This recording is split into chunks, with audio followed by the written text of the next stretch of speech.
Santo Deus, nós somos gratos mais uma vez por ter essa oportunidade de nos juntarmos aqui através da internet,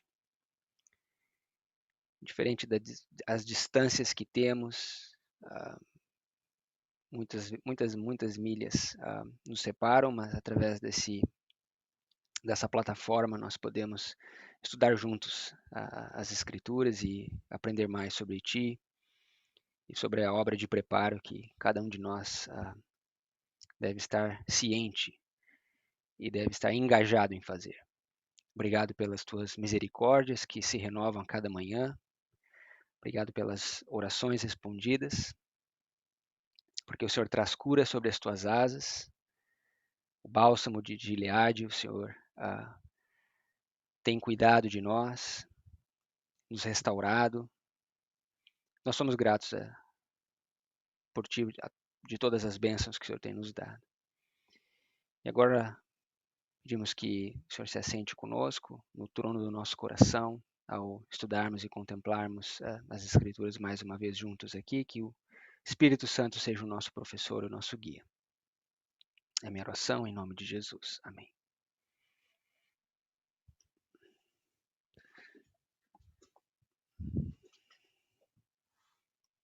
Muito bem. Bom, nós vamos dar continuidade aos nossos estudos em Daniel capítulo 11. E queria fazer uma breve recapitulação do verso 44, que nós começamos a estudar semana passada. E então eu convido que os irmãos abram comigo em Daniel capítulo 11, verso 44. E nós vamos fazer uma breve recapitulação daquilo que nós vimos, ok? Irmão Guilherme, Sim, licença. pois não. Tem alguma coisa obstruindo o som, não sei se é para mim aqui, mas está baixo. Deve ser o seu volume. Alguém mais está escutando baixo?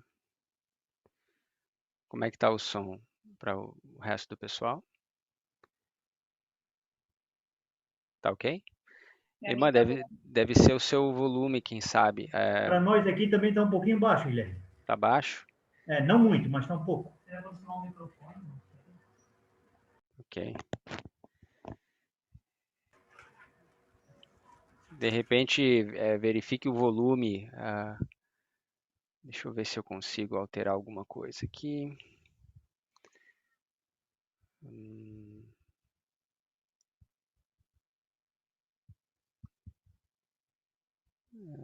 Microfone.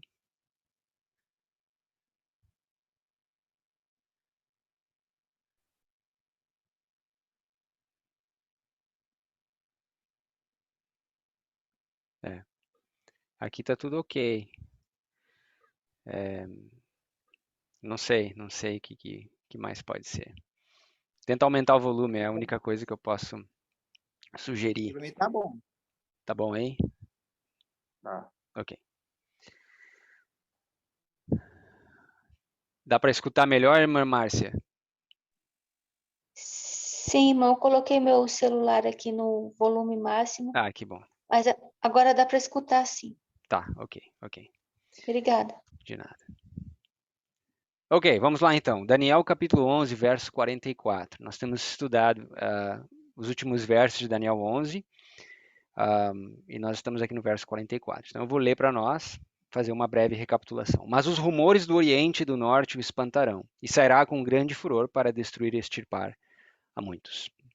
Algumas coisas que nós vimos aqui semana passada é que essa palavra rumores, em inglês, ela é a palavra tidings. E a palavra tidings é uma palavra que pode ser traduzida como boas novas.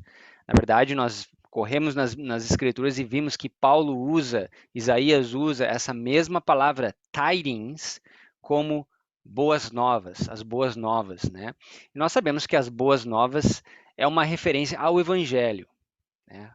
o evangelho, as boas novas. Então, essas boas novas é que são esses rumores aqui, que foi traduzido para o português como rumores. E nós vimos que essas boas novas, elas vêm de duas localidades, elas vêm do norte e elas vêm do oriente. E nós fizemos uma conexão aqui semana passada e mostramos que essas boas novas, especificamente a volta de Cristo, as boas novas da segunda vinda de Cristo, ela está conectada ao Oriente e ao Norte.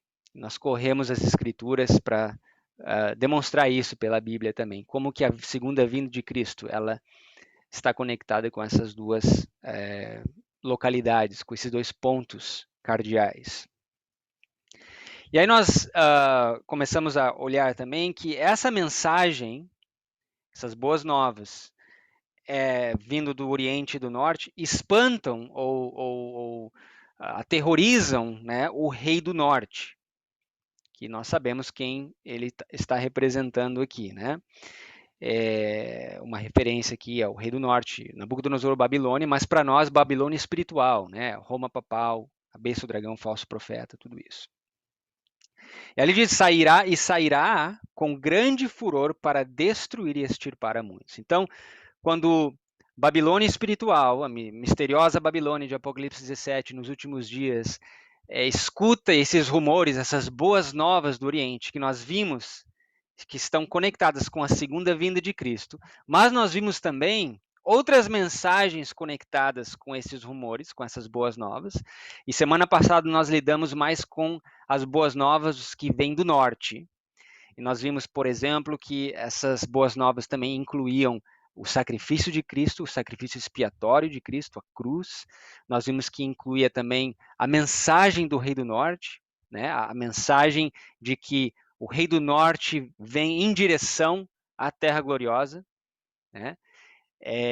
Obviamente, esse é o ponto central aqui de Daniel capítulo 11. Esse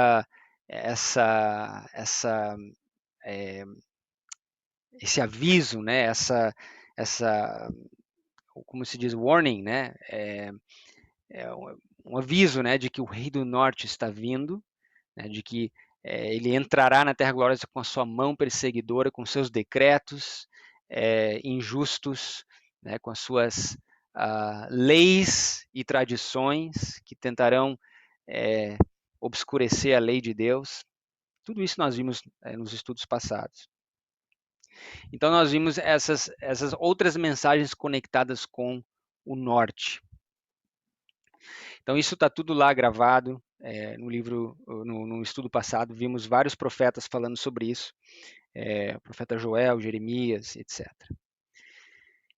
E aí nós vimos uma ilustração antiga, nós vimos que uma das quedas de Babilônia, talvez poderíamos dizer que foi a segunda queda de Babilônia, com Belsazar, no capítulo 5 de Daniel, levando em conta que a primeira queda de Babilônia, poderíamos fazer uma referência à Torre de Babel, quando Babilônia, quando as línguas foram confundidas e houve ali uma queda daquele aquele império, né, que estava sendo construído. Então, no capítulo 5 de Daniel, essa referência da queda de Babilônia na época de Daniel, na época do cativeiro, né, de Israel, ali nós temos a história de Belsazar, o neto de Nabucodonosor, que vê a mão escrevendo na parede, né, Mene, Mene, Tekel e Upharsin, né, e ali nós sabemos muito bem o que aquilo ali significa, ou significou, né, Deus contou os dias de Babilônia e ali era o fim, né, era a queda, era chegado o dia do juízo para Babilônia. Então, nós vimos que o que acontece com Belsazar, né? Essa mensagem perturba Belsazar. Da mesma forma que nós vemos aqui, né, que o rei do norte se espantou, essa mesma expressão é usada lá em Daniel 5, né? Ele se espanta. E ele se espanta tanto com essa mensagem que foi escrita na parede, que ele não consegue segurar, controlar os seus movimentos, né, peristálticos lá, e tem os joelhos se batem um no outro, ele fica completamente horrorizado, apavorado, espantado com essa mensagem. Né? E nós sabemos muito bem qual foi o final dessa história. Naquela mesma noite, ele cai, né? Ele cai, ele é morto por Ciro, e os medos e os persas invadem a cidade, conquistam, né? E os dias de Babilônia se acabam. Então, uma história, uma ilustração, porque Deus é aquele que ilustra o fim desde o princípio. Então, se nós queremos saber a queda de Babilônia final, nós temos que olhar como que Babilônia caiu no passado, e ali nós encontramos essa mesma relação, né? Do rei do norte se espantando, se perturbando com essa mensagem, que naquele caso era uma mensagem escrita na parede. A propósito, para aqueles que já estudaram, esse Mene, Mene, Tekel e Upharsin, por mais que Daniel dá a interpretação, a primeira coisa que ele fala é Deus numerou, contou os dias. Na verdade, essa expressão Mene, Mene, Tekel e Upharsin era uma medida monetária da época. Né? Um mene, desculpa, mene, mene shekel, né? Um shekel era um ciclo. Então, essa mene são 50 ciclos, o farsim são 25 ciclos, e aí você tem um ciclo. Então, você conta mene, tekel, o farsim, esse tekel é o ciclo, né? Você tem aí 126 ciclos. Então, é um número. Né? Nós não vamos entrar nessa parte agora, mas quero que vocês notem que o que Daniel viu ali era um número. E quando ele viu esse número, ele representa, os profetas representam o povo de Deus nos últimos dias. Né? A experiência dos profetas representa a experiência do povo de Deus nos últimos dias. O povo de Deus também percebe, através de um número, né, a mensagem envolvida por trás. Qual que era a mensagem por trás daquele número? Que o rei do norte ia ser destruído, né? Que eles seriam espalhados. Da mesma forma, aconteceu. Né? Belsazar foi espalhado e nunca mais foi ajuntado ao seu reino. Agora, o seu avô, alguns anos antes, ele também foi espalhado. E também nós temos um número associado a esse espalhamento dele. E esse número é 7 times, ou 7 vezes. Lembra no capítulo 4, um capítulo antes, quando aquele vigia veio do céu e espalhou Nabucodonosor 7 tempos. Durante 7 anos ele pastou que nem os animais, recebendo o orvalho do céu, até que depois, no final desses 7 anos, desses 7 tempos, ele foi restaurado ao seu tempo, ao seu reino. Então ele foi ajuntado. Então, o capítulo 4 enfatiza o ajuntamento conectado com esses 7 tempos. E o capítulo 5 enfatiza o espalhamento, conectado também com esse número, Mene, Mene, Tekel e o Farsi. Mas isso é um outro estudo, é uma outra parte importante também. O que eu quero que vocês lembrem é que existe uma história associada, então, com esse espanto do Rei do Norte. Bom, o que nós vamos fazer nessa tarde? Nós vamos focalizar no Oriente. Semana passada nós vimos o Norte e hoje nós vamos ver o Oriente. Semana passada nós vimos que a volta de Cristo, essas boas novas, que é o clímax, vamos dizer assim, o clímax dessas boas novas é a segunda vinda de Cristo. Ela está relacionada ao Oriente e ao Norte. Assim que nós começamos. Mas aí nós vimos que existem outras mensagens importantes associadas com o Norte e com o Oriente. E hoje nós vamos ver algumas mensagens importantes associadas com o Oriente. Ok? Não sei se eu ajudei, mas foi mais ou menos isso que a gente viu semana passada. Alguma dúvida, algum comentário, alguma observação antes de nós prosseguirmos?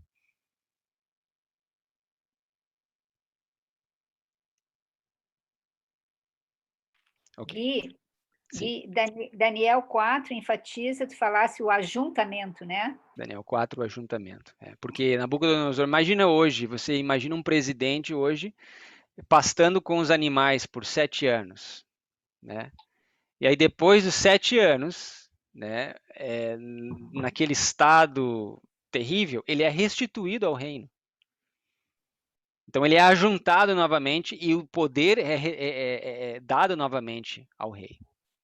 né? Então enfatiza o ajuntamento. Da mesma forma, Judá foi espalhada durante um tempo entre não os animais, as bestas, mas as nações, né? Foi espalhada entre as nações, entre as bestas do campo. E depois de um tempo, nós sabemos que são 7 tempos, houve um ajuntamento também. Então, o capítulo 4 é uma ênfase a Judá, que é espalhada, mas é ajuntada. E o capítulo 5 é uma ênfase a Israel, que é espalhado e nunca mais foi ajuntado. Tanto é que no tempo de Cristo, Samaria, quando Samaria era a capital do Reino do Norte, né, na época do antigo Israel, mas nós sabemos que na época de Cristo, Samaria era considerado gentios, não eram considerados parte do povo, né, das ovelhas perdidas da casa de Israel. Eram considerados gentios. Por quê? Porque realmente foram espalhados e nunca mais se ajuntaram, de acordo com a profecia de Isaías capítulo 7.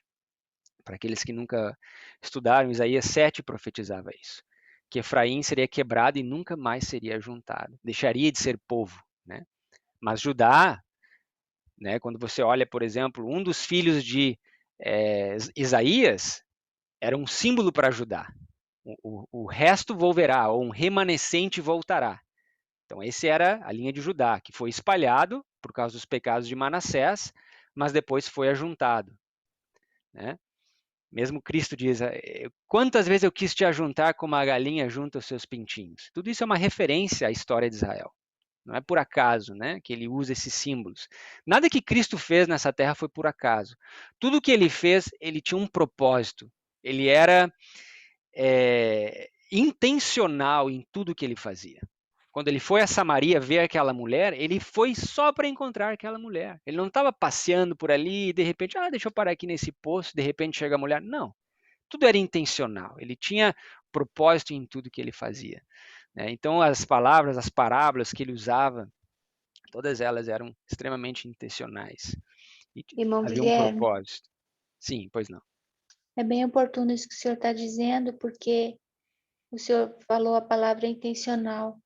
Não vou me lembrar agora em que verso do Novo Testamento que um dos apóstolos diz para Jesus assim: mas mestre, vamos por aqui que o caminho é menor. E ele disse assim: não, é necessário que a gente passe por esse caminho. Exatamente. Para que se cumpra o que foi profetizado. Perfeito, né? Muitas e muitas vezes nós vemos, por exemplo, quando Cristo tardou para ir voltar à casa de Lázaro, né?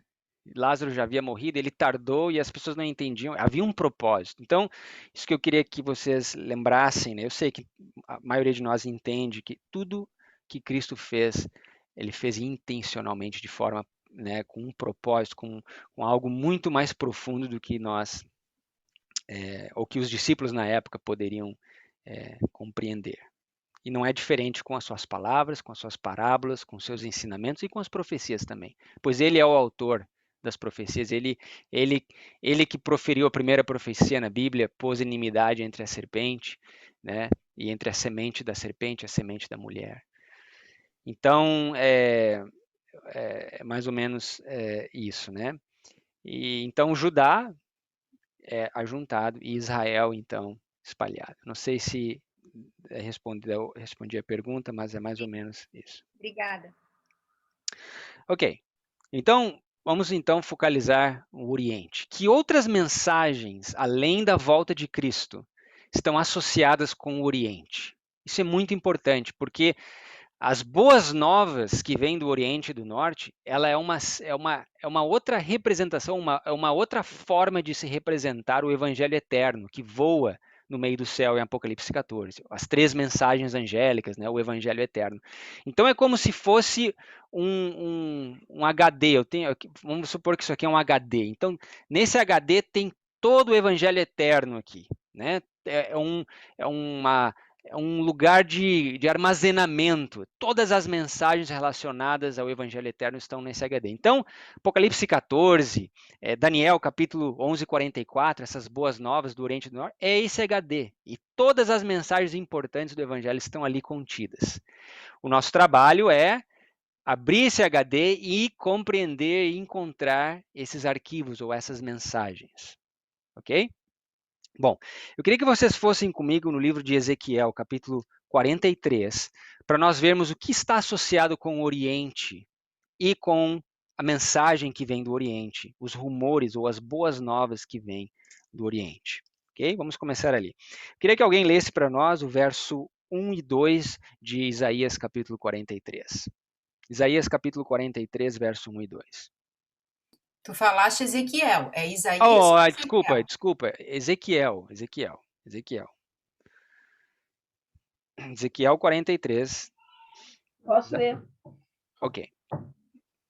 Então o homem me levou à porta que olha para o Oriente. Eis que do caminho do Oriente vinha a glória do Deus de Israel. A sua voz era como o ruído de muitas águas, e a terra resplandeceu por causa da sua glória. Muito bem. Então, eu queria que vocês olhassem duas coisas nesse verso, ok? Notem o seguinte. Essa porta que é aberta, e ela olhava ao Oriente, né? É uma porta que era uma porta oriental. Que porta é essa? Onde que essa porta se localizava? Que porta é essa que é aberta? No templo? No É o templo. Então, veja bem, nós já estamos no templo. Então, a primeira coisa que eu quero que você note é que o templo está conectado com o Oriente. Nós vamos ver mais versos. A mensagem do santuário, irmãos, ela é a mensagem também conectada com o Oriente. E nós vamos ver que é conectada com o Norte também. E se existe uma mensagem que nos faz extremamente peculiares como povo, como nação, como denominação, é a mensagem do santuário. Existem outras igrejas que guardam o sábado. Mas a compreensão do santuário, como nós, adventistas, temos, é algo peculiar. Nenhuma outra denominação ou nação entende o santuário como o adventista entende. Ok? Então, é uma mensagem peculiar conectada aqui com o Oriente. Não, então, quando ele abre essa porta voltada ao lado oriental, a porta do santuário, o que vem do Oriente? A glória de Deus. Glória. A glória de Deus. É. Então, notem que do Oriente vem a glória de Deus. Ok? Então, que glória é essa que vem do Oriente? É o que nós temos que nos perguntar. O que está associado com a glória? Que mensagem é essa? O que é a glória de Deus que vem do Oriente? Bom, abram comigo em Isaías, capítulo 60, porque aqui Isaías usa a mesma linguagem no capítulo 60. Isaías, capítulo 60, abram comigo lá. Verso bem conhecido de todos nós.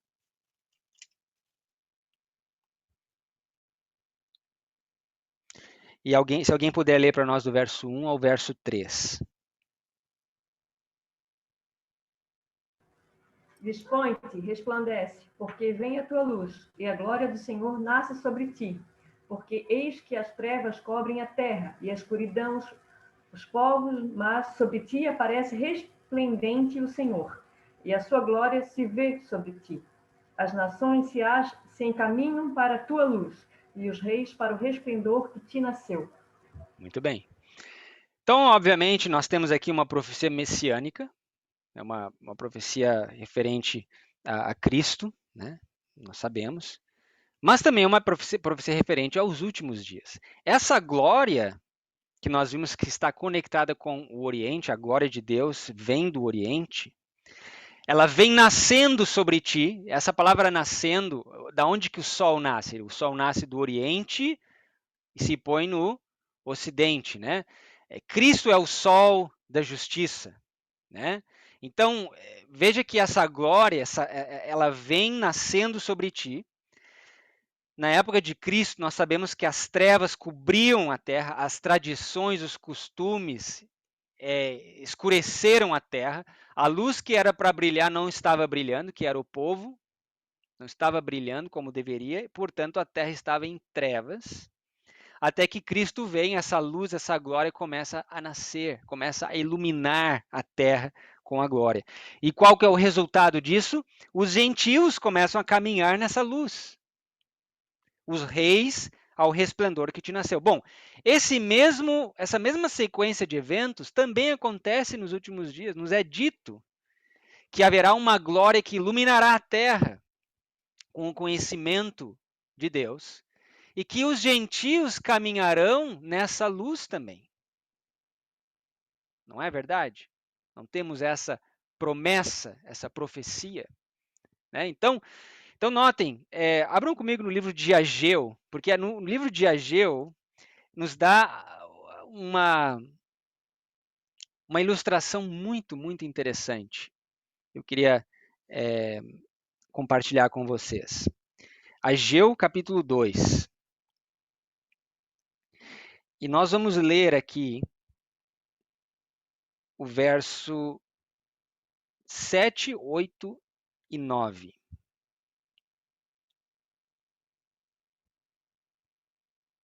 Alguém pode ler para nós, do verso 7 ao verso 9. E farei tremer todas as nações, e virão coisas preciosas de todas as nações, e encherei esta casa de glória, diz o Senhor dos Exércitos. Minha é a prata, e meu é o ouro, disse o Senhor dos Exércitos. A glória desta última casa será maior do que a da primeira, diz o Senhor dos Exércitos, e neste lugar darei a paz, diz o Senhor dos Exércitos. Muito bem. Pergunta para vocês. Como que é possível, que foi possível, a segunda casa, a propósito, aqui é uma referência ao templo, né?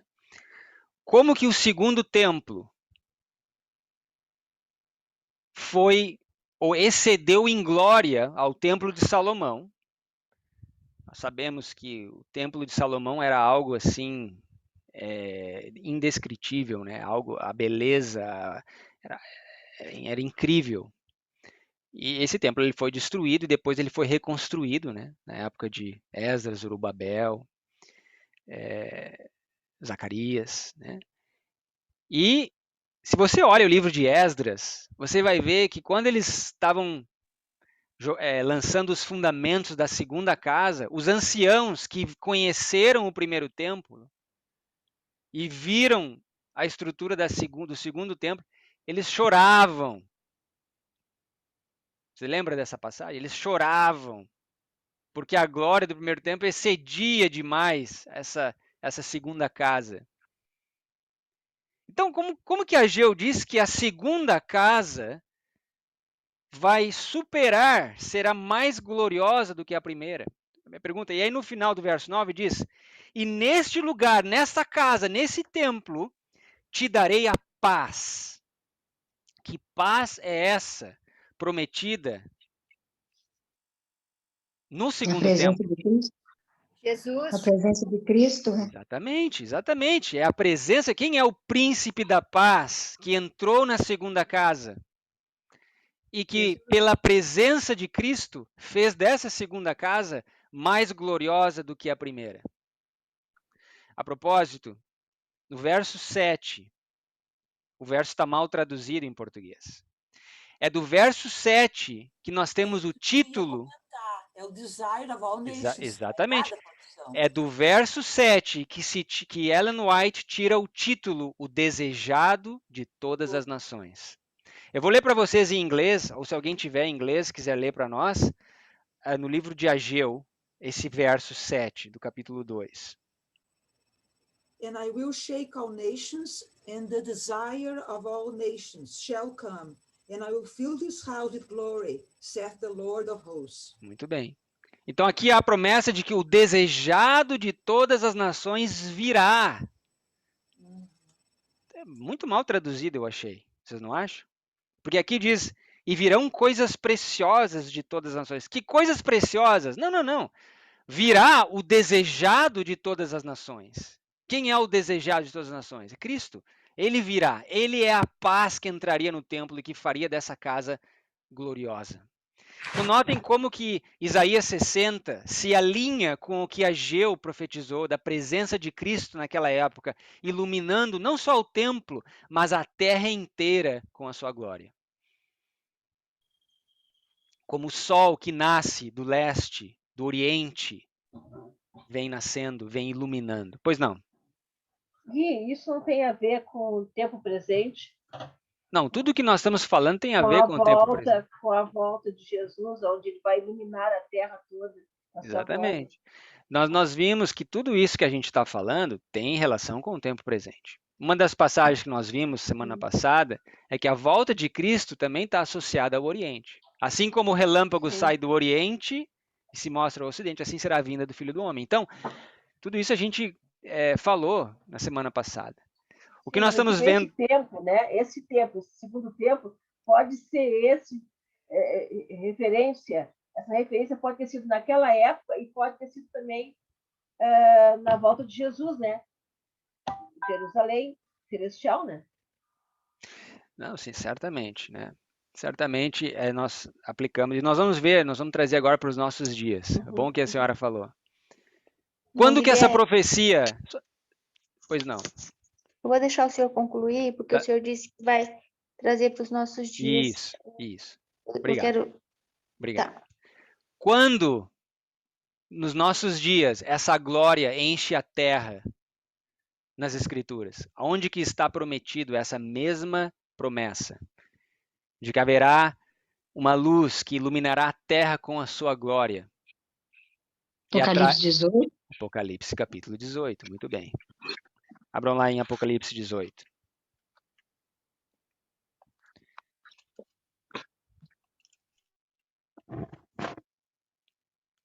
Então aqui, em Apocalipse 18, nós vemos essa mesma sequência de eventos, essa mesma história se repetir na última geração. Há um anjo, no verso 1, que desce com grande poder e a terra é iluminada com a sua glória. Bom, nós sabemos que no capítulo 14 de Apocalipse existem anjos também, que voam pelo meio do céu, que anunciam. Nós sabemos que anjos são mensageiros. Então esse anjo ele carrega uma mensagem. Que mensagem é essa? É a mensagem do leste e do norte, do oriente e do norte. São as boas novas. E tudo que contém nessas boas novas, ou tudo que contém no HD, associado com essas boas novas. Nós vimos a volta de Cristo, o sacrifício expiatório de Cristo, o santuário, a mensagem do Rei do Norte, todas essas mensagens associadas. E existem outras, nós estamos só pincelando algumas mensagens importantes aqui. Ok? Então, em Apocalipse 18 que nós vemos isso para os nossos dias, de forma muito clara. Ok? Bom, agora, o que é essa glória? É uma mensagem, nós sabemos, mas que mais está associado com essa glória? Nós vimos isso algumas semanas atrás, se vocês recordam, no livro de Êxodo. A glória de Deus, quando Moisés pediu para ver a glória de Deus, o que Deus falou para Moisés? Eu farei passar o quê diante de ti? Olhem comigo em Êxodo 33. Êxodo 33. Se alguém puder ler para nós o verso 18 e 19.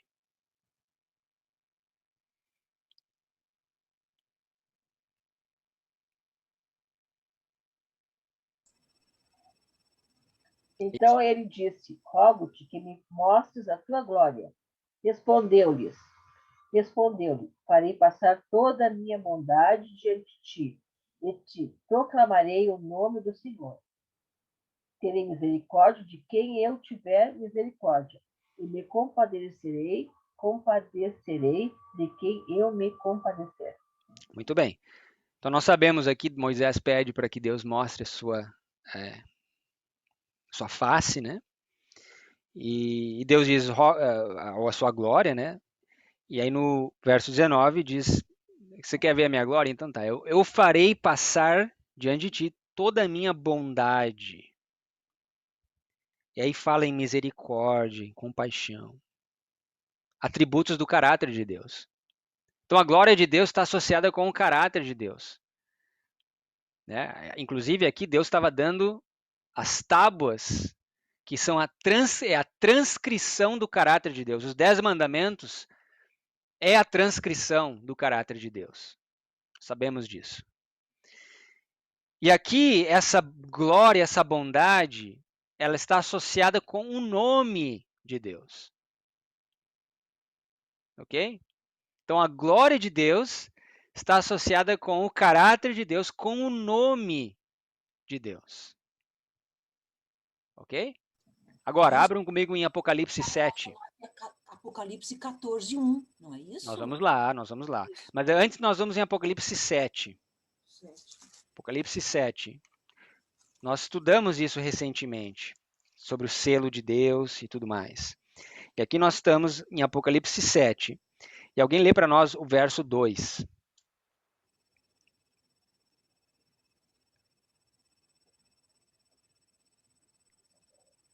E vi outro anjo subir do lado do sol nascente, e que tinha o selo do Deus vivo, e clamou com grande voz aos 4 anjos, a quem fora dado o poder de danificar a terra e o mar. Muito bem. Então aqui nós temos um anjo vindo da onde? De que direção? Oriente. Do Oriente. Então notem, esse anjo vem do Oriente e ele vem com o selo de Deus. Então a mensagem do selamento, a mensagem do selo de Deus, ela vem da onde? Ela vem do Oriente. Ela é parte das boas novas do Oriente e do Norte. E se nós pegarmos assim de uma forma bem simples, o que é o selo de Deus?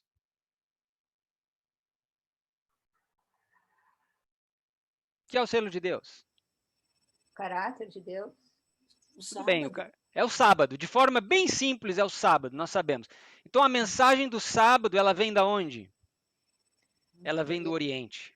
Ela está conectada com essas boas novas do Oriente e do Norte. Então, notem, a volta de Cristo, o sacrifício expiatório de Cristo, a vinda do rei do Norte, Babilônia, para destruir Jerusalém.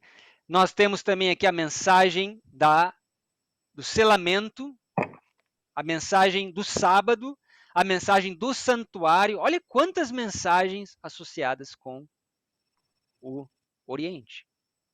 Gui, eu acho importante aqui que isso ressalta no Apocalipse. Os ímpios carregam a marca da besta, mas os salvos carregam o selo de Deus. Então, uns têm uma marca e outros têm um selo. Exatamente. Um outro verso que me ocorreu agora. Malaquias, capítulo 4, verso 2, diz que, abram lá comigo, nós vamos voltar para o Apocalipse, mas o que outra mensagem está conectada com o Oriente? Eu não incluí, mas estou incluindo agora. Muitas mensagens importantes associadas com o Oriente. Verso 2 diz, para vós que temeis o meu nome, nascerá o sol da justiça. Da onde que nasce o sol? Do Oriente. Quem é o sol da justiça? Cristo. E cura trará nas suas asas. Que mensagem é essa que vem do Oriente, que traz cura? Se não the health message, a mensagem da saúde. A reforma da saúde. Que engloba todas as reformas, né? Corpo, a mente. Então, notem só quantas mensagens... Qual que é a passagem que você falou, que você leu aí agora? Malaquias 4, verso 2. Obrigada. Então, o santuário, a mensagem da saúde, o sábado, todas associadas com o Oriente. Então, aqui nós temos em Apocalipse 7, 2, esse anjo vindo do Oriente com o selo de Deus. Certo? Só que a tia Inês mencionou o capítulo 14 de Apocalipse. Eu só queria dar um recado aqui que eu acho importante. Na King James, esse mesmo verso traz a palavra sol com letra maiúscula.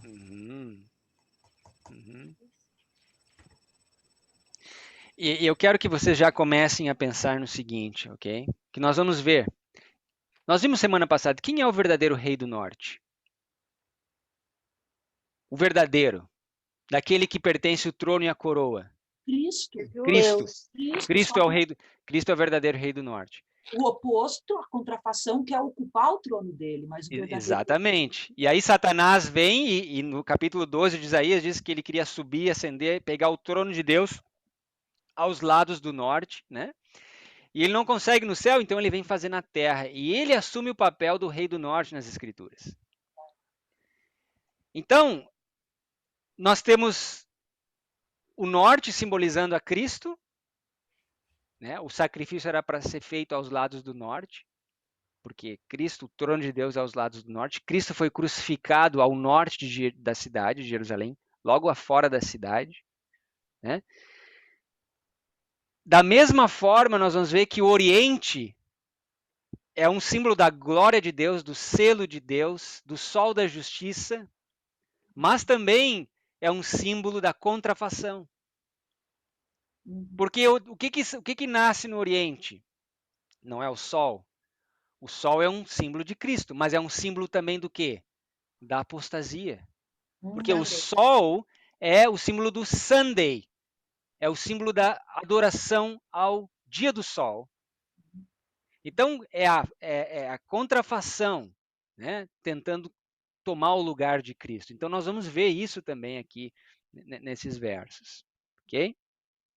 Então, aqui em Apocalipse 14, nós sabemos lá em Apocalipse 7, quando esse anjo vem com o selo de Deus, ele sela nas frontes 144 mil. Né?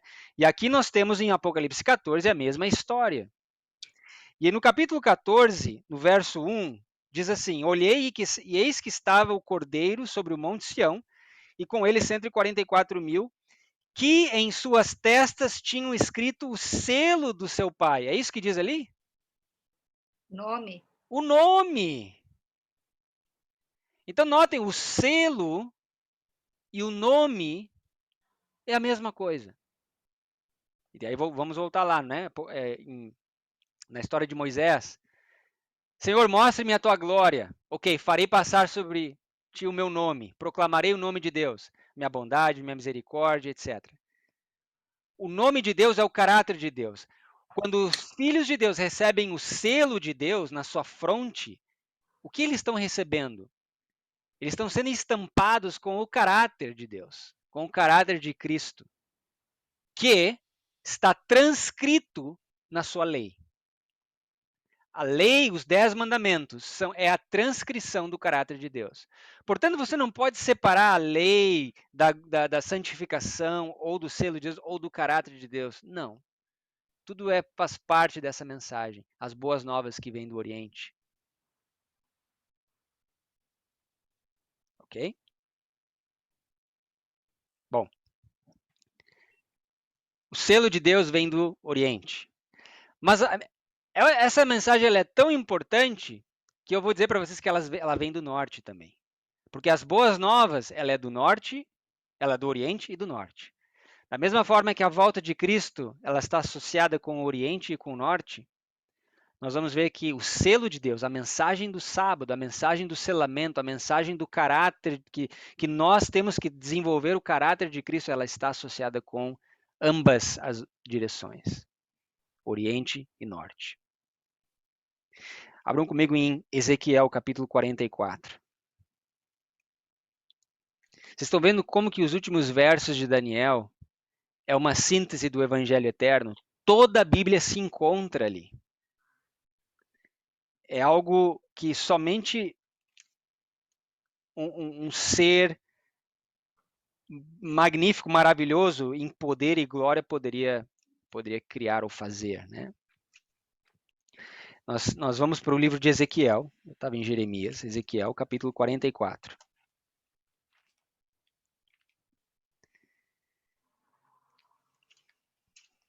E se alguém puder ler para nós o verso 4, por favor.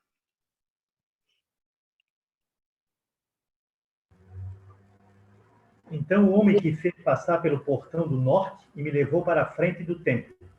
Olhei e vi que o templo estava cheio de glória do Senhor.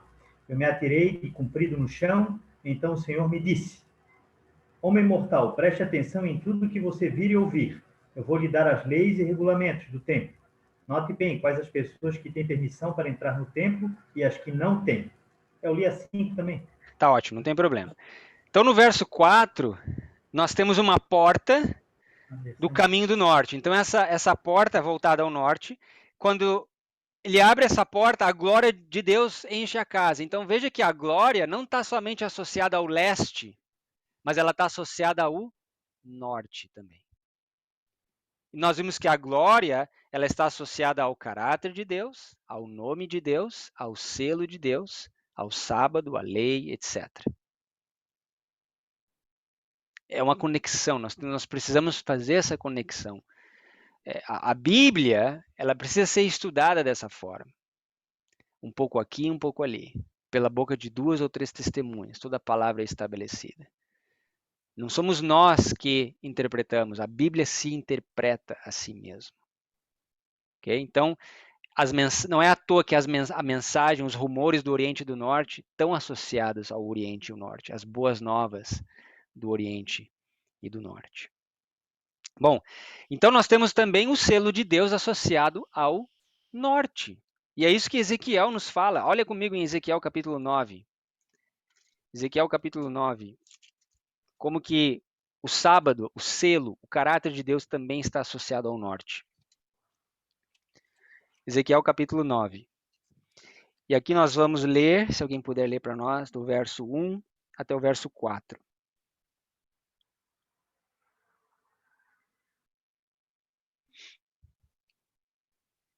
Então me gritou aos ouvidos com grande voz, dizendo: Fazei chegar os intendentes da cidade, cada um com as suas armas destruidoras na mão. E eis que vinham 6 homens a caminho da porta superior, que olha para o norte, e cada um com a sua arma destruidora na mão, e entre eles um homem vestido de linho, com um tinteiro de escrivão à sua cintura.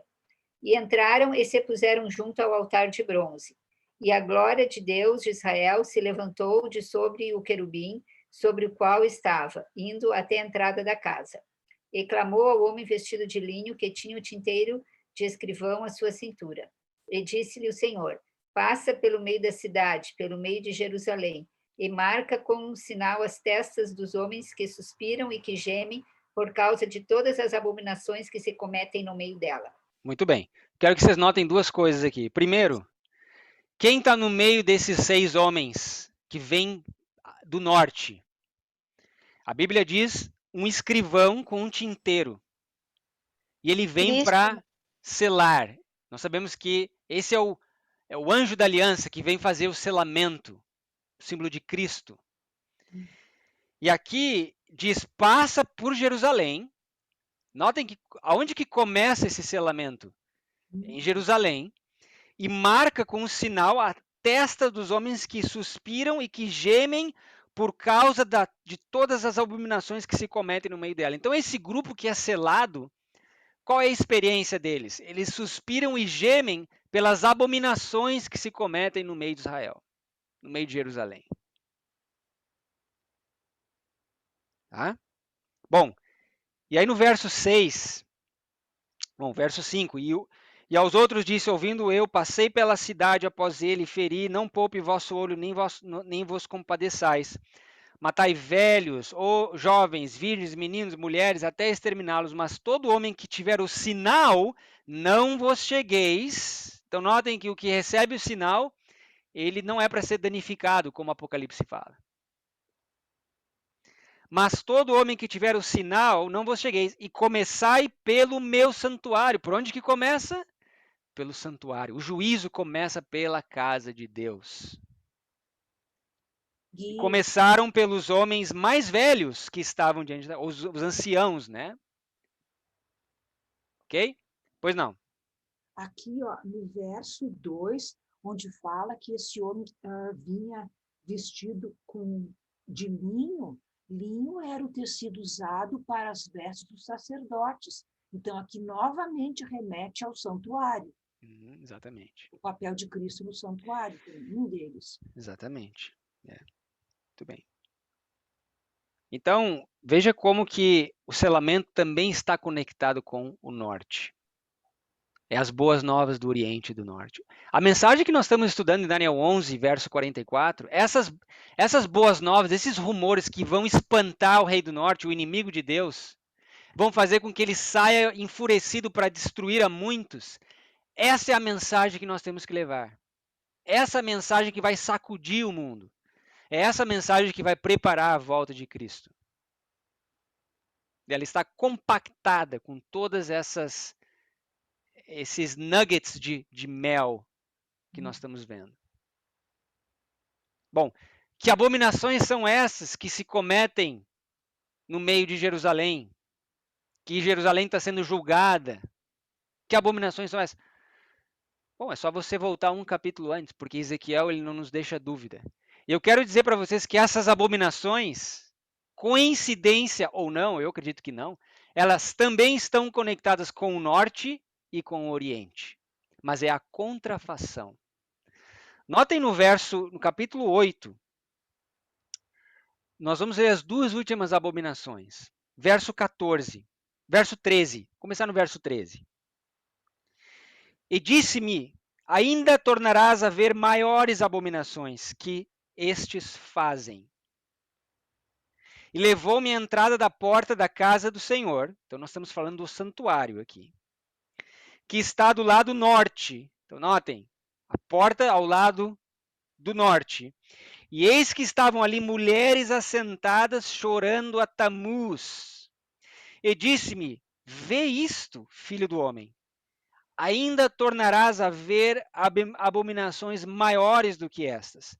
E levou-me para o átrio interior da casa do Senhor, e eis que estavam à entrada do templo do Senhor, entre o pórtico e o altar, cerca de 25 homens de costas para o templo do Senhor, e com seus rostos para o oriente, e eles virados para o oriente adoravam o sol. O que nós temos aqui? Duas abominações. A primeira conectada com o norte, as mulheres chorando a Tamuz, as igrejas chorando a Tamuz. Tamuz é um deus pagão. Isso aqui é o espiritualismo que nós vemos hoje mascarado em diversas formas dentro dos muros de Sião. Nós não precisamos entrar em detalhes aqui. Essa é a primeira abominação. A segunda abominação. A propósito, só para abrir um parênteses aqui, às vezes eu vejo as coisas e a gente acha que é o suficiente, mas não. Daqui a pouco aparece mais uma abominação, mais uma aberração e a gente fica cada vez mais surpreso. Ontem, fiquei sabendo que um cantor famoso da Igreja Adventista vai fazer uma live com uma freira católica que apoia o feminismo, o casamento homossexual e etc. E essa freira católica, que inclusive foi punida pela própria Igreja Católica, por ter essa mente feminista, essa ideologia feminista por trás dos seus ensinamentos, será dado o microfone e o púlpito para esse cantor que tem milhões de seguidores nas redes sociais. Então são essas abominações que nós estamos vendo dentro dos muros de Sião. Espiritualismo das mais variadas formas. Essa é a primeira. E a segunda? A segunda aqui nós temos 25 homens. Volta lá no livro de Crônicas. Você vai ver que esses 25 são os 24 anciãos, sacerdotes, e o sumo sacerdote. 25, representando a liderança. Aqueles que deveriam ser líderes, deveriam liderar o povo aos mandamentos de Deus e à fé de Jesus. Só que ao invés disso, ao invés de ensinarem sobre o santuário e as suas doutrinas, estão de costas ao santuário e eles adoram o quê? Adoram o sol. Adoram o dia do sol. Recebem a marca da besta. Então notem como a Bíblia usa linguagens simbólicas para falar dos nossos tempos. Os profetas falam mais para os nossos tempos do que para os próprios tempos dele. Temos nós profecias que indicam que muitos dentro dos muros de Sião, dos muros de Jerusalém, dentro do cristianismo, se voltarão ao templo, ao sacrifício expiatório, ao dia da expiação, às doutrinas do santuário, e acabarão adorando o sol, né? A contrafação, não o sol da justiça, que traz cura nas suas asas. Não é esse sol que eles adoram. Eles adoram a contrafação. O Deus Sol. O dia do sol. Então notem como que a contrafação também está associada com o norte e o leste. E por isso ela precisa fazer parte da nossa mensagem. Nós não podemos diluir a mensagem do norte e do leste e tirar as coisas negativas ou de advertências, diluir. Quando eu digo diluir, é quando você pega um suco de uva, por exemplo, você experimenta, ele é forte, ele é doce, você pega a água e você dilui para que ele possa ser ingerido de forma mais palatável. Nós temos que clamar em alta voz e não nos deter. Levantar nossa voz como trombeta e anunciar à casa de Israel as suas transgressões e à casa de Jacó os seus pecados. Esse é o mandamento. É claro que nós temos que fazer com amor. Agora, sem Cristo, não é possível fazer com amor. Com Cristo, tudo posso naquele que me fortalece. Com Cristo nós podemos levar essa mensagem também com amor, mas uma mensagem de advertência, para que as pessoas acordem, para que as pessoas vejam os momentos históricos em que vivemos, consigam entender o grande conflito entre Cristo e Satanás e como que esse conflito se transferiu para a Terra. E como que hoje nós vivemos nesse conflito diariamente. É uma luta diária que cada um de nós tem que enfrentar. Mas com Cristo seremos mais que vencedores, pois Ele nos dá poder para que nós não tropecemos, possamos viver um dia de vitória, um dia de cada vez. Essa é a mensagem conectada com o Oriente e com o Norte. Existe mais um aspecto que eu queria mencionar para vocês.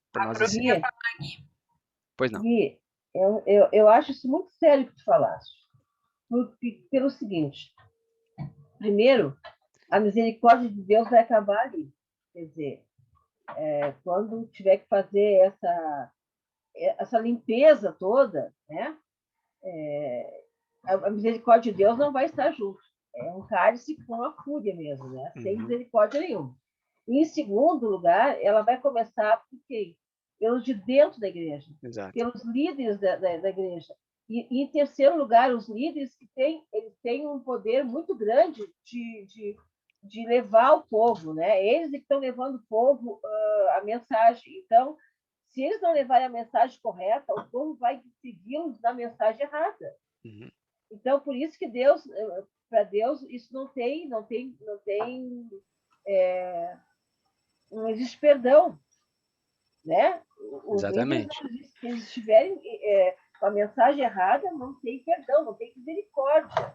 Realmente, então, é muito solene, é muito importante, mas muitas vezes nós temos uma tendência de olhar para os líderes, né, e dizer que, ok, muitos desses, não são todos, nós estamos generalizando, existem líderes que estão do lado de Cristo e têm erguido a ensanguentada bandeira do príncipe Emanuel. Graças a Deus por esses líderes. Esses líderes fiéis, homens honestos, homens que guardam os mandamentos de Deus e a fé de Jesus. Só que os líderes infiéis, apóstatas, que serão realmente condenados, muitas vezes sabe por quê que eles diluem a mensagem? Eu vou mostrar para vocês. Abram comigo em Jeremias capítulo 5. Para nós vermos que não são só os líderes os culpados. Eu digo os líderes apóstatas. Jeremias capítulo 5, olha o que a Bíblia diz aqui. Jeremias capítulo 5. Falando sobre justamente essa situação que nós estamos falando. Começar no verso 3, no verso 23. Jeremias 5, 23.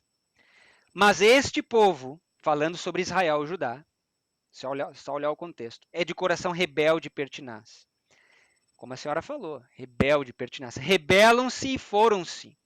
E não dizem no seu coração, tememos agora a Deus, ou ao Senhor nosso Deus, que dá a chuva temporânea a serôdia ao seu tempo e nos conserva as semanas determinadas da seca. Eles não estão preocupados com o temor do Senhor. Eles não estão preocupados com temer a Deus e dar-lhe glória porque é vinda a hora do seu juízo. Isso não passa na cabeça deles mais. As vossas iniquidades, verso 25, desviam essas coisas e os pecados apartam de vós o bem. Por que eles não recebem as chuvas prometidas? Por causa das suas iniquidades, dos seus pecados. Porque ímpios se acham entre o meu povo, andam espiando como quem arma laços, põem armadilhas com que prendem os homens. Como uma gaiola está cheia de pássaros, assim suas casas estão cheias de enganos. E por isso se engrandecem e enriquecem, engordam-se, estão nédios e ultrapassam até os feitos dos malignos. Não julgam a causa do órfão, todavia prosperam, nem julgam o direito dos necessitados. Porventura não castigaria eu por causa dessas coisas, diz o Senhor? Não me vingaria eu de uma nação como esta? Notem agora. Coisa espantosa e horrenda se anda fazendo na terra. Os profetas profetizam falsamente e os sacerdotes dominam pela mão deles. E o meu povo assim o deseja. Mas que fareis ao fim disto? Por que os profetas e os sacerdotes profetizam falsamente, dominam sobre o povo? Aqui esse verso é muito claro. Porque o povo assim o deseja. É o povo, muitas vezes, que quer escutar paz e segurança. É o povo que quer esse tipo de mensagem, que não desperta a sua natureza superior, mas simplesmente alimenta a inferior, encobre o pecado. Como uma gaiola cheia de pássaros imundos, é assim que eles vivem. Porque o povo assim o deseja. Então, muitas vezes, os líderes são mau líderes porque eles querem dar o que o povo deseja e não o que o povo precisa. O bom líder, ele não está preocupado com a sua popularidade, com a sua fama, com quantos likes ele vai ganhar nas redes sociais. Não. Ele está preocupado em cumprir o seu trabalho, a sua missão, o seu chamado. Foi isso que Jeremias fez. Foi isso que Isaías fez, mas foi cortado no meio pelo próprio rei Manassés. E tantos outros que foram mártires também. Então, eu queria colocar isso dentro desse contexto. Foi muito bom a senhora ter levantado esse ponto. Porque sim, os líderes, muitos líderes infiéis, mas o povo também tem uma grande parcela de culpa nesse contexto em que nós vivemos. Hoje em dia, Gui, as pessoas usam na internet a palavra influenciadores. Exato. Né? São influenciadores digitais. Uhum. E eu acho que os líderes são influenciadores do povo. Né? Eles influenciam. Exato. E muitas vezes, o povo, para não perder essa influência, né? Não perder essa influência com o povo, eles dizem o que o povo quer ouvir. Exatamente. Tá? E o povo de Deus tem essa mania, às vezes, muitos, né? Não todos, mas de seguir o exemplo de outros povos. Exatamente. De outras nações, assim como Israel queria... A gente tem que ter a nossa própria característica. Exato. Como Israel tinha a sua própria característica. Mas assim como Israel, a gente quer seguir as outras denominações hoje, né? Exato. Tudo é muito... as pessoas levam... como é que eu vou dizer a palavra? Elas gostam de seguir aquilo que os outros estão fazendo. Em vez de ter o seu próprio... a maneira de... Como é que eu vou usar a palavra aqui que eu me perdi agora? Mas identidade, a própria identidade. Identidade. Então, eles pegam dos... não, mas naquela igreja estão fazendo isso, naquela nação estão fazendo isso, aí eu vou fazer também. Exatamente. Aquele show, aí achei bonito, vou fazer esse show também. Eu digo com muita assim, experiência vivencial. Eu vivi 10 anos em Loma Linda. Nós, né? Minha família. E nós vimos com os nossos olhos, assim, cansamos de ver como que, né, a igreja se apossou de costumes do protestantismo apostatado, por exemplo. Shows e músicas dentro da igreja, e fumaça, e tambores, e espetáculos, e até gaiola no púlpito. Shows de mágica da igreja. Já pensou? Shows de mágica. Dança dentro da igreja. Tá? Dança. Fogo estranho. Eu fico imaginando se Deus lidasse com a gente como ele lidava com o povo de Israel, quantos não teriam já caído mortos já? Né? Irmão Gabriel. Pois não, irmã. A história se repete, né, irmão? Exatamente. Eu, como quando Moisés demorou no monte com as tábuas, o que o povo fez? Exato. A gente precisa, o povo de Deus, ele sempre procura os seus próprios caminhos e Exato. sempre procurando uma forma de idolatrar aquilo que não é Deus, né? Exato. O grande conflito, em suma, o alvo dele é o teu coração, é o meu coração. Quem assumirá o trono do coração? Quando uma mensagem, um líder ou um movimento te leva para o mundo, você sabe qual é a origem dessa influência. Por outro lado, quando o líder, o mensageiro, o movimento, a mensagem te leva para mais longe do mundo e mais próximo de Cristo, você sabe a origem também. Para que eu vou falar para alguém que nunca ouviu falar de Jesus ou nunca ouviu falar das profecias? Olha, vamos lá, vamos começar a estudar. E aí ele vai vir para o meio, para dentro da cidade e vai ver, mas peraí, o que eu vejo aqui não é nada diferente do que eu vi lá fora. E eu falo com propriedade porque eu já tive lá fora.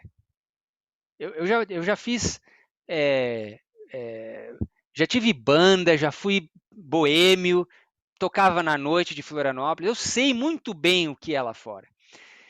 Eu já fui envolvido com marxismo na universidade, com feminismo, com todas essas ideologias, eu sei muito bem o que é lá fora. Agora, estou vendo tudo isso dentro agora. E aí vocês querem me dizer que não, que esse é a grande luz. Não, peraí, isso aí sempre foi trevas e sempre será. É o grande engano de Satanás. Então, Satanás ele não está brincando de ser diabo. Muitas vezes a gente brinca de ser cristão, mas não, Satanás não. Ele tá muito sério, ele quer destruir as nossas famílias, né? E olha ao nosso redor, nós vemos como ele foi bem sucedido já em algumas famílias. E agora muitas famílias já estão tentando se costurar os remendos, se reestruturar porque foram destruídas.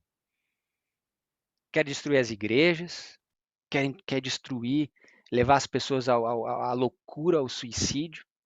Outro dia eu via um depoimento assim estarrecedor. 40% de transexuais, tá, se suicidam. Isso é uma coisa assim, um dado terrível. Então vai querer me dizer que isso é natural, que a pessoa nasce assexuada, isso é uma abominação. E está sendo aceito por muitos cristãos. É inconcebível isso.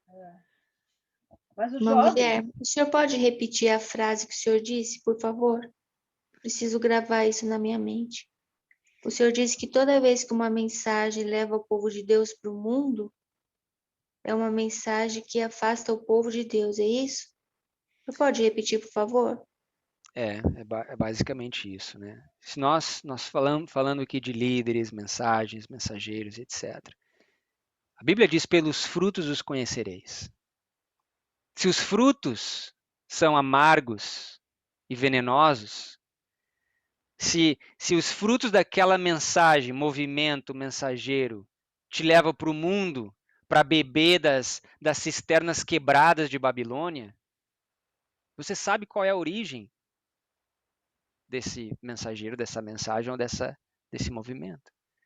Que, continuando aí o que tu estás falando, lendo aqui Jeremias 6, verso 10, é bem interessante o que diz. É Deus falando: a quem falarei e testemunharei para que ouçam? Eis que os seus ouvidos estão incircuncisos e não podem ouvir.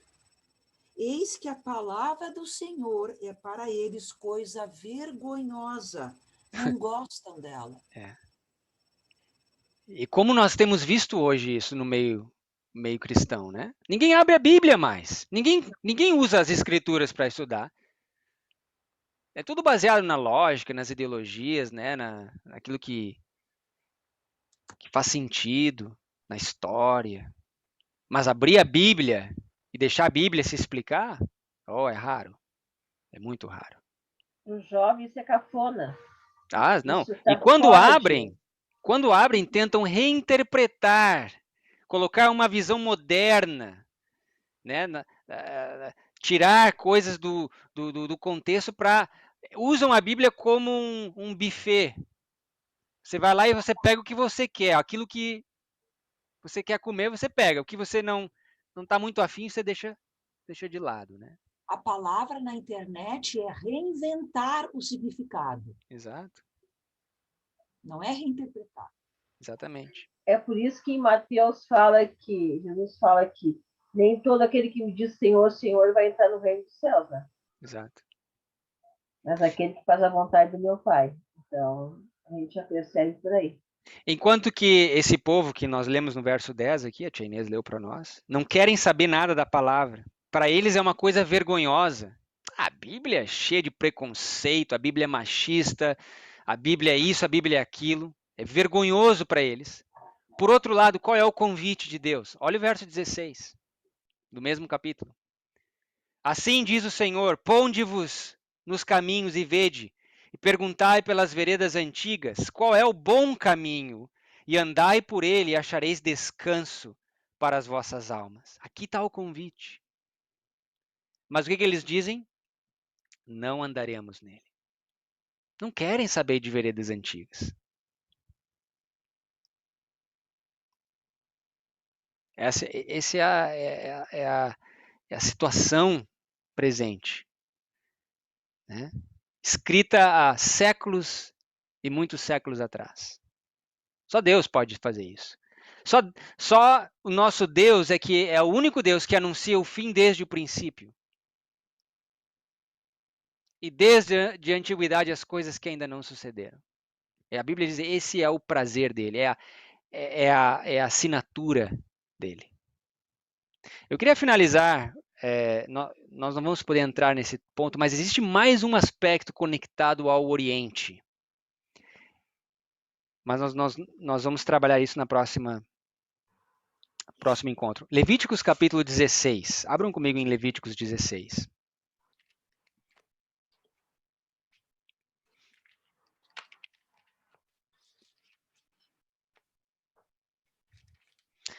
A Bíblia diz no verso 14. Levíticos capítulo 16, verso 14. E tomará do sangue do novilho e com seu dedo aspergirá sobre a face do propiciatório para o lado oriental. Perante o propiciatório aspergirá 7 vezes do sangue com o seu dedo. Propiciatório, para aqueles que não sabem, era aquela peça de ouro maciço que cobria a Arca da Aliança, que continha 2 querubins, um à esquerda e outro à direita, e uma peça de ouro que cobria os 10 mandamentos, as tábuas da lei, né, dentro da Arca da Aliança. E ali, no dia da expiação, que é o que nós estamos lendo aqui em Levíticos 16, o sacerdote, ele aspergia sobre o propiciatório o sangue do holocausto 7 vezes ao lado oriental. Mais um aspecto conectado com o Oriente. E semana que vem, nós vamos, ou na próximo encontro, não sei se semana que vem nós vamos nos encontrar, mas no próximo encontro, nós vamos ver que mensagens estão conectadas com o ato de aspergir o propiciatório. E nós vamos ver que elas estão conectadas com o Oriente também. Ok? Alguma consideração final? Alguma pergunta? Com outro comentário? Já passamos bastante da hora, né? Mas é bom conversar, escutar vocês dando um feedback, a opinião de vocês é muito legal. O Gui, as trombetas não estão conectadas? Exato. Especialmente as últimas, né? Que é referente aos filhos do Oriente, né? O Islã. A mensagem das trombetas, sim, estão conectadas com essas boas novas. Como eu falei, são muitas mensagens conectadas com esses rumores do Oriente e do Norte. E é essa mensagem completa que vai perturbar o Rei do Norte. Irmão Guilherme. Pois não. A grosso modo, desculpe aí os irmãos que estão me ouvindo, mas só para mim concatenar minha ideia e concluir aqui. O Rei do Norte, por direito, é Deus, Jesus, e foi tomado pela Roma papal, que é a contrafação. E as mensagens que vêm do Oriente é o Islã, como o senhor disse, Apocalipse 18, que vai coincidir com a 2520, que é aquele cálculo de Mene Tekel Farsim, e com 11 de setembro. Mais ou menos isso? Eu fiz uma salada aí. Não, a senhora está já... eu vou repetir mais ou menos em suma o que eu quis dizer, ok? Tá. Sim, o Rei do Norte é Cristo. Amém. A glória de Deus vem do leste, nós vimos, né? Então, ele é o sol da justiça que nasce do leste. Então o Oriente e o Norte eles estão conectados com Cristo.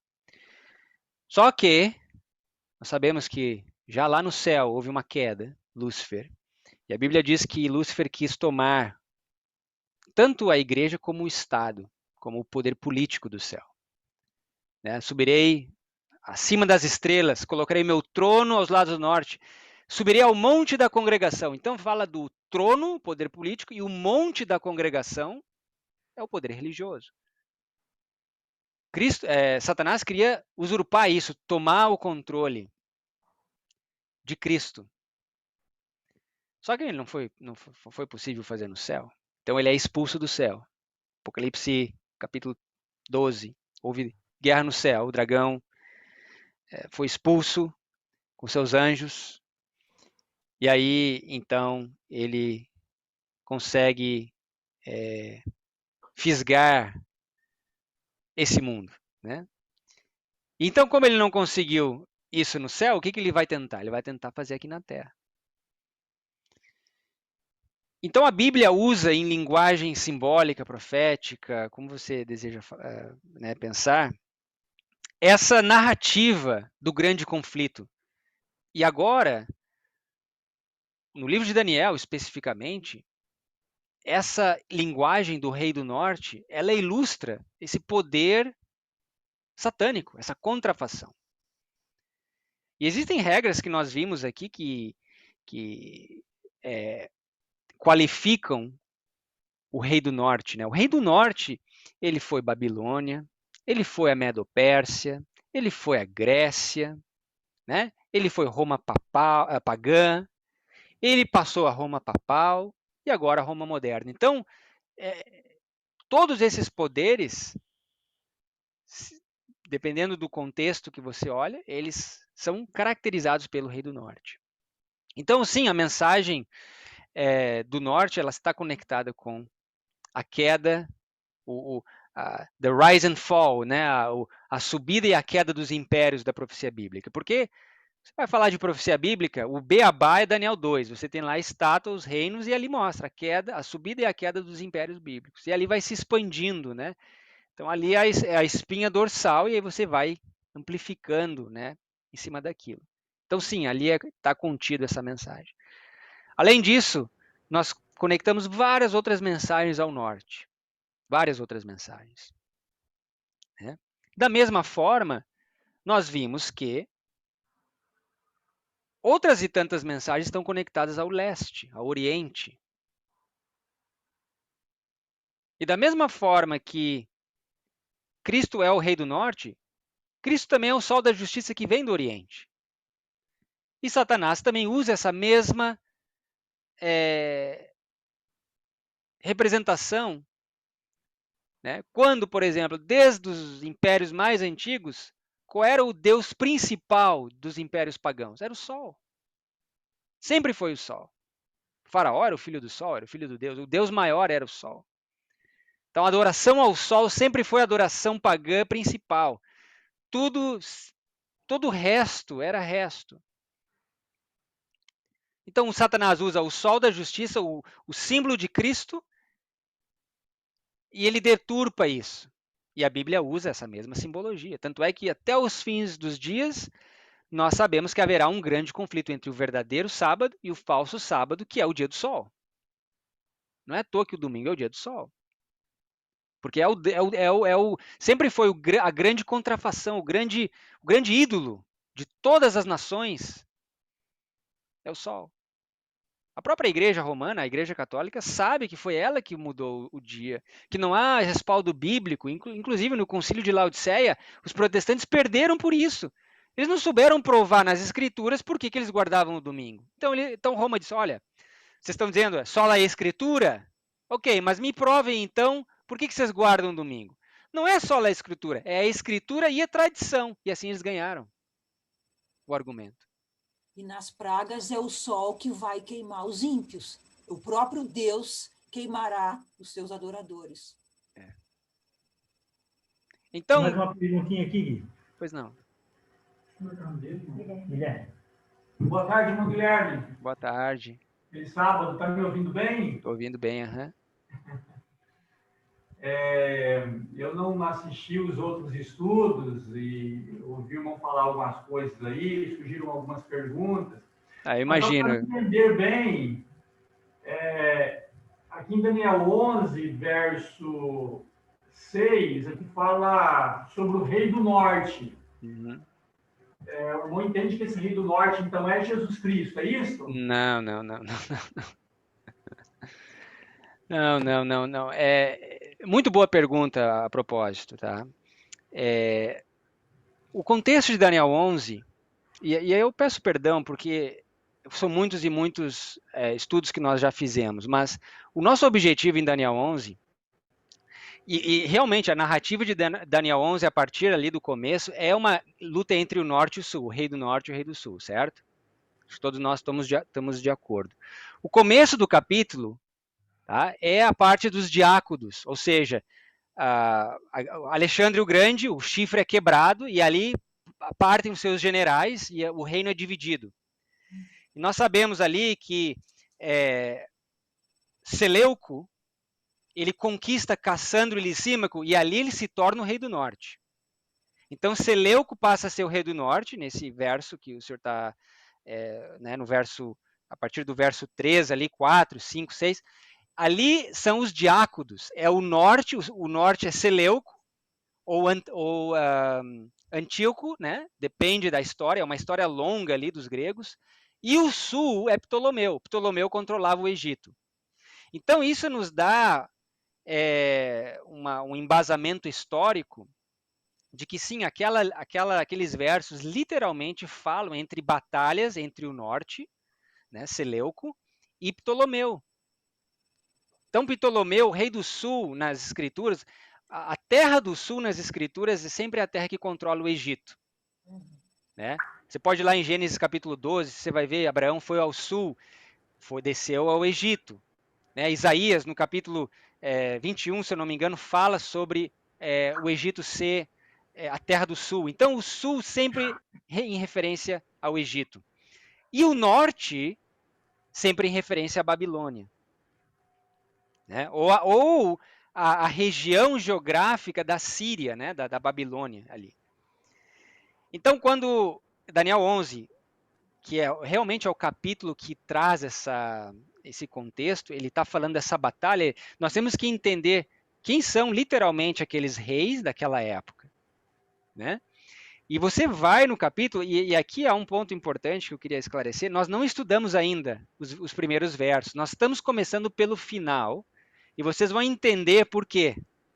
Não adianta eu falar agora, mas o final, os últimos 6 versos, é a nossa história. Né? E no verso 40, esses vídeos estão disponíveis para aqueles que quiserem assistir. Ali sim, nós tivemos que identificar para os nossos dias, a partir de 1798, o tempo do fim, né? Quem são os reis do norte e do sul nos nossos dias. E foi a partir dali que nós deixamos a Bíblia nos responder essas perguntas. E nós vimos que essa batalha que está descrita no verso 40 foi uma batalha entre o rei do norte e o rei do sul. Não o rei do norte literal, não o rei do sul literal, mas espiritual. Vocês podem ir lá e ver. Então, esse rei do norte, no capítulo 11, não é Cristo. Pelo contrário, é a contrafação, é o inimigo de Deus. O que eu fomentei aqui, ou o que eu quis instigar, e eu mostrei isso semana passada, que a coroa que foi tomada de Israel e foi passada para a Babilônia, para a Medo-Pérsia, para a Grécia, para Roma, o que dizia o texto do Espírito de Profecia? Que ela voltará a ser de quem pertence, que é Cristo. E quando você olha em Isaías capítulo 12 e outros versos, Isaías capítulo 2, você vai ver que o Monte Sião, o trono de Deus, é sempre os lados do norte. Então isso nos faz entender que o verdadeiro rei do norte é Cristo. E é por isso que a Bíblia, por várias vezes, nós vimos no estudo passado, Cristo ele vem do norte. A volta de Cristo está conectada com o norte. Então, o rei do norte, em Daniel 11, não é Cristo. Eu não sei se isso ajudou um pouco, mas, pelo contrário, é a contrafação, é o inimigo de Deus. Ok, obrigado. Obrigado pela resposta. De nada, de nada. Mais algum comentário?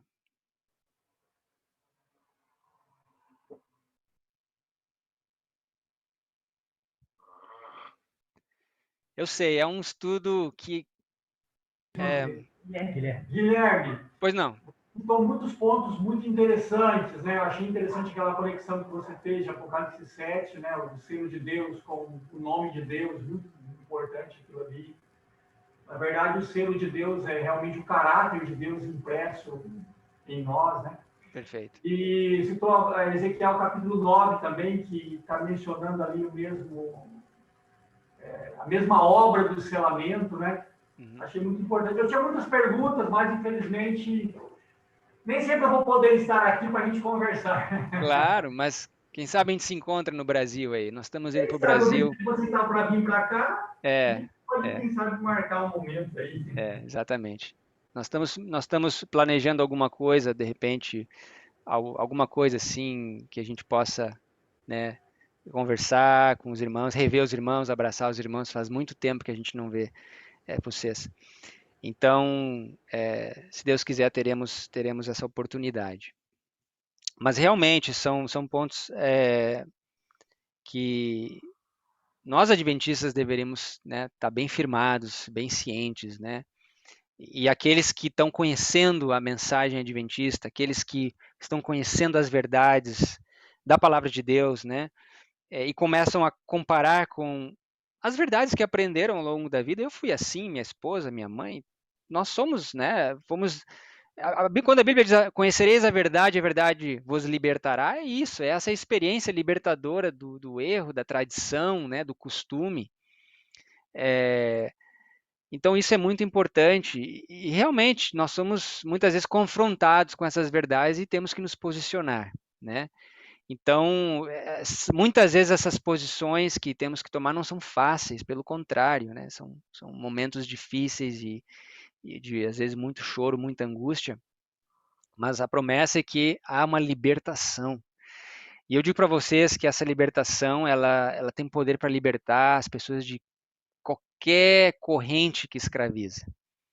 possa ser um alcoolismo, ou a Amém. imoralidade, ou possa ser as drogas. Olha, nós temos uma lista de experiências que poderíamos contar. Nossa própria experiência é um grande testemunho, né? Então, que bom. Às vezes eu me pergunto por que Deus nos escolheu, né? Por que essa luz, né, acabou brilhando, né, no nosso caminho. E eu penso que Deus escolheu cada um de nós, né? Hoje nós estávamos lendo a meditação com a Naomi de manhã, e ali dizia que mesmo antes de Jeremias nascer, de ele ser gerado, Deus já sabia, já tinha comissionado, já tinha dado para ele a missão de ser um profeta.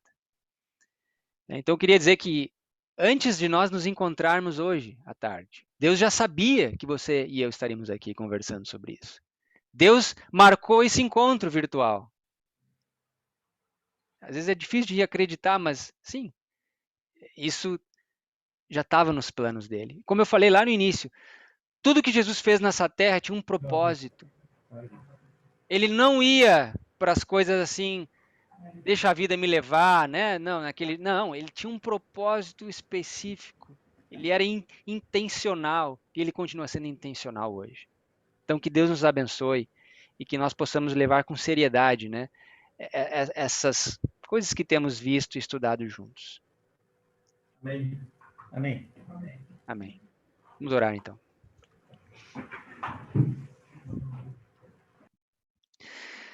Senhor, muito obrigado por esses momentos preciosos.